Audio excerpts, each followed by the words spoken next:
school, and they have both signed contracts with a very small Lithuanian basketball team. Jalen, there are reports this basketball team has financial trouble, and they have had an American-born player who left after 1 month. What is your boy LeVar Ball doing with this? First and foremost, let's clarify something. I'm waiting on my adoption papers to get clear. He's not just my guy, okay? He's going to be my dad soon. That's first and foremost. I'm very concerned about the advice that he will give you based on what he's done this far. I'm rolling with the fact I would have handled it a lot different. You think so? I would look at it like this. You think you would have? Yes, sir. Here's why. For me, his middle son never had pro potential. So if he's going to play in Lithuania as a freshman in college, that means he'll be a much better player 3 or 4 years from now after playing at UCLA, getting a quality education, walking on a campus with a backpack, hoping to graduate, and then playing professional basketball, because I never felt like he was a professional prospect. For his youngest son, this is not necessarily the best look for his trajectory. You mentioned all of the reasons. The coach doesn't speak English. It's hard for him to help make you better. If the team has financial issues, it's hard for me to say at least you're getting money, both sons, for playing the game that you love, because you can't knock somebody getting paid for their trade. But the problem is, in those situations, they can look at you one day and say, we don't have the funds to pay you. And we've looked at this before. Which is an issue. Brandon Jennings played a year in Italy, and Moutier played a year in China, but those were bigger spots, bigger teams that were sort of grooming you for a professional NBA experience. Let's get some more information on this team in Lithuania. The village that they're in, Pereniu, is a village of approximately 10,000 people. The team is 4-1. Oh, guess what? They lost after the coach got ejected with just 3 minutes left. They signed one American player, Brad Tinsley. He left after a month. There are reports that Tinsley said that the coach did not play him because he could not speak to him because the coach doesn't speak English. They're playing in an arena that only has 1,700 seats. There's also reports that their salary, and I cannot believe I'm even saying this, the reports their salary is around $4,000. Like, none of this seems like a good idea. Here's what's going to happen. I'm going to make a prediction, record the tape, make a note. This is happening. They are going to start playing in Lithuania mid-January is what I'm hearing. They will be back in the States. They will be off of this professional team within 2 weeks.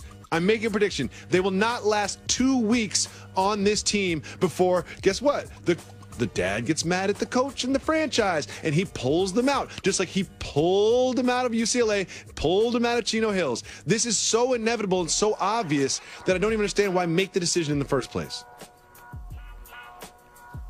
I'm just going to fall back and watch your prediction, because I hate to say this, you take 2 weeks, I'll say a month.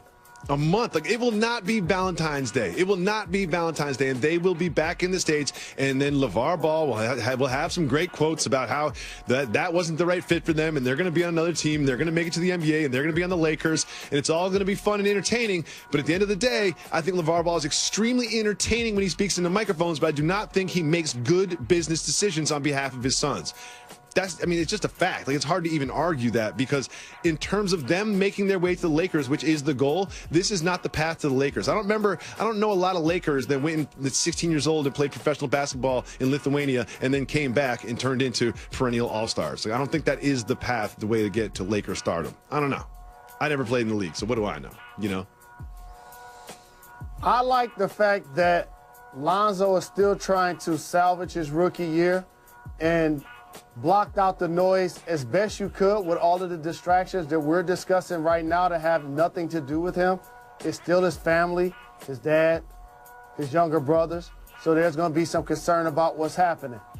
But I agree with you. Overall, I don't like it for the middle son, and I definitely don't like it for the youngest son that shows so much potential, even scoring 90 points in a high school game. You know that the Lakers front office and the Lakers coaches were like, does this mean LeVar goes to Lithuania too? Does that mean LeVar goes too? Do we get rid of LeVar from this? Is that what's happening? I'll bully them. We'll boost their salary. They're in financial trouble. We'll send them some money so they can host practices if that means LeVar is going to be in Lithuania. No, he about to be on the Lakers coaching staff. Yeah, right. Y'all ain't get rid of me that easy. Moving on, Shaquille O'Neal was talking with Business Insider, and here's what he had to say. Quote, I told Rick Barry I'd rather shoot 0% than shoot underhand.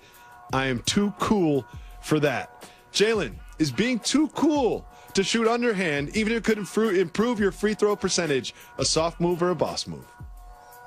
Only for Shaq. He was the coolest big guy to play in the NBA since Wilt Chamberlain. For those who don't know about the Big Dipper, he epitomized cool for all decades. He put up numbers on and off the floor that have been and will always be unmatched.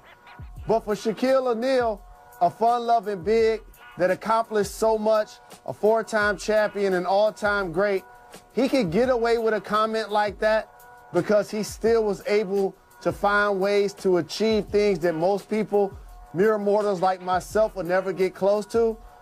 But you can't, if you're not him, actually fix your mouth to say this as an active player, because that's not something media, fans, and coaches, in particular your teammates, want to hear. I love this. I think this is a boss move. It's like no one looks at Shaquille O'Neal's career and says, oh, yeah, only if he could shoot free throws, maybe he would have been better. He's an all-time legend, top 10, top whatever you want to say it. He is a legendary basketball player with rings on rings, rings from different teams, and it's like, no, he doesn't need to prove anything. Do you know what he did? You throw him the ball, he turns around, he dunks on everybody with people hanging all over him. Then he has to go, the free throws he shot were and one free throws. And he's like, you know what, I already got the hoop. I'll miss it regardless or whatever. I definitely support Shaquille on this one. It's not like anyone looks at Shaquille O'Neal's career and says, oh, he could have been better. He was great. He was dominant for years, and unfortunately, you were on the other side of some of that dominance from time to time.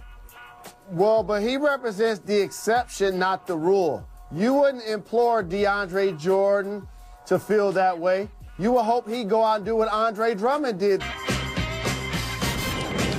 Welcome back to Jalen and Jacoby. It's time for one of my favorite segments. Me, you, and Method Man are going to keep it moving. We be moving, you know we keep it moving. Here's how it works, Jalen. I'm going to bring up a topic. If it's worth discussing, you ask me to hit the brakes. If it's not, we keep it moving. We be moving, you know we keep it moving. Jalen Rose, Joel Embiid is predicting that the Sixers will go to the finals. Keep it moving or hit the brakes. I like his confidence, but keep it moving. They got a long way to go before they get to the NBA Finals. Next, Kevin Durant draws his inspiration from Dr. Dre and Jimmy Iovine. Hit the brakes. Mark Medina on Twitter said that KD claims he watched The Defiant Ones, a documentary about Interscope Records and Jimmy Iovine and Dr. Dre. It's excellent. KD claims he watched it, quote, every day for a good stretch this summer. Jalen, this is a 4-part HBO documentary series. It took me 2 days to watch. Why is he claiming he watched it every day for a good stretch this summer? David, I hate to say this, but it might be cultural. What do you I've done mean? this too. No, this is like LeBron with The Godfather. It's like just saying stuff like, I read the entire Godfather every day forever. I've seen every Godfather trilogy movie a million times. Like, KD, I know you watched this once. You might have watched this twice, but you did not watch this every day for the summer, Jalen. I know you didn't. Jacoby, here's how it works. Tell me. When you like a movie, say Paid in Full, Boys in the Hood, for example, and you're watching television and nothing's on in the summer, no NBA, NFL, college football, college basketball, it's dog days of Major League Baseball. The only thing to watch is really Power. And once that's not on, I'm going through the DVR.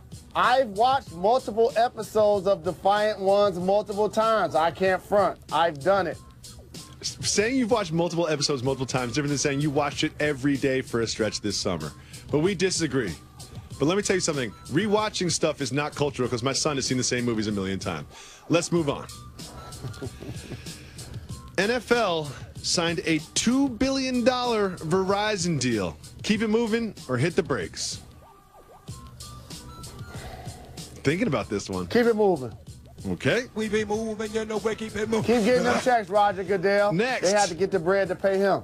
An Uber driver was charged $18,000 Hit the for a brake. 5-mile ride. A Toronto man was charged more than $18,000 for a 5-mile ride that should have cost about $10 after an error in surge pricing. According to the friend, Uber said they wouldn't give a refund, but eventually they did get refunded for the $18,000 ride. I have a lot of questions about this. First of all, there is no credit card that I have that I could put into my Uber account that would clear an $18,000 cash. So this Toronto dude has got to have some great credit for real.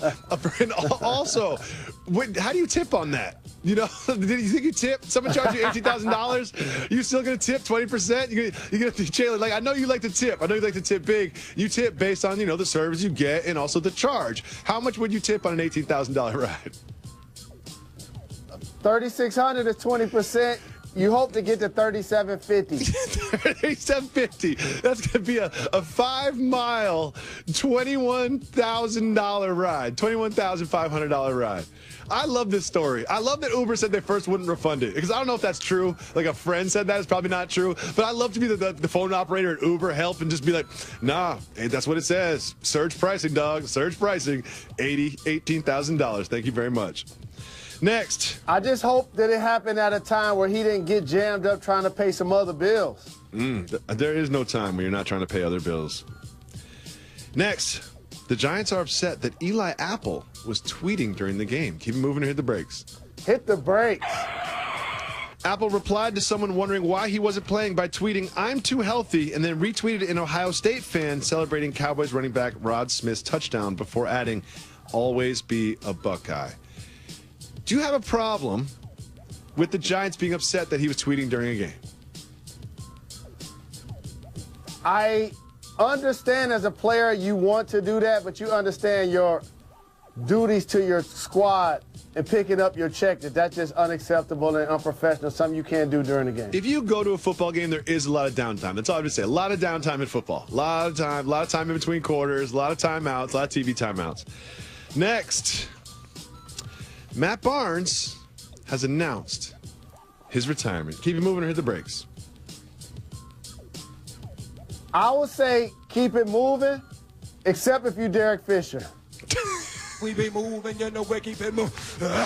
For once, we're going to report on some good news, especially out of the NFL. Juju Smith-Schuster is taking hundreds of kids to see a movie called Jumanji. Keep it moving or hit the brakes.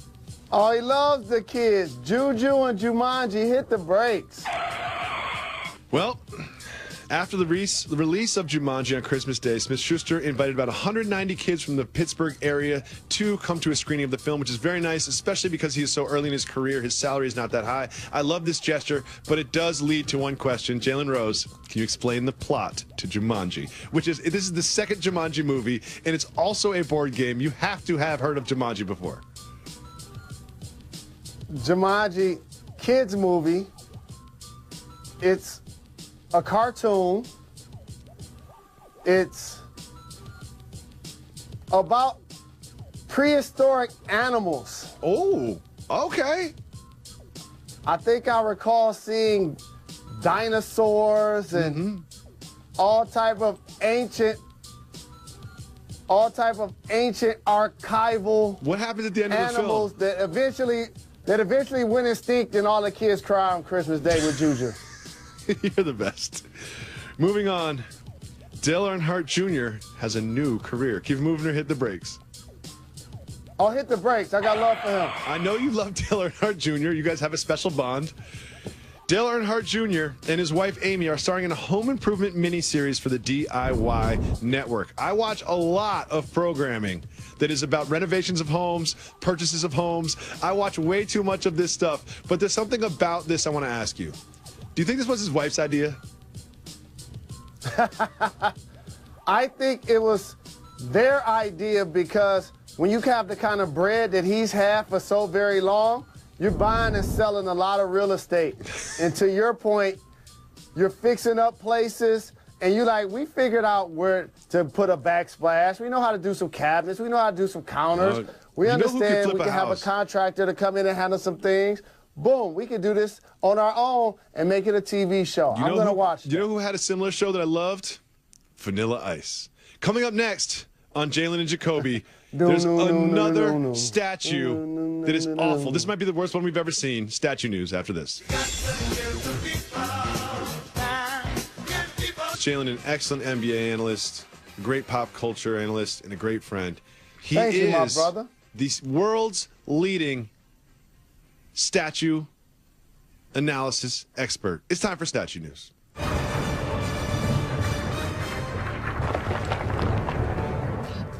Now, Jalen, I'm glad we have you here and your expertise because there is a phenomenon sweeping the world when it comes to statue news.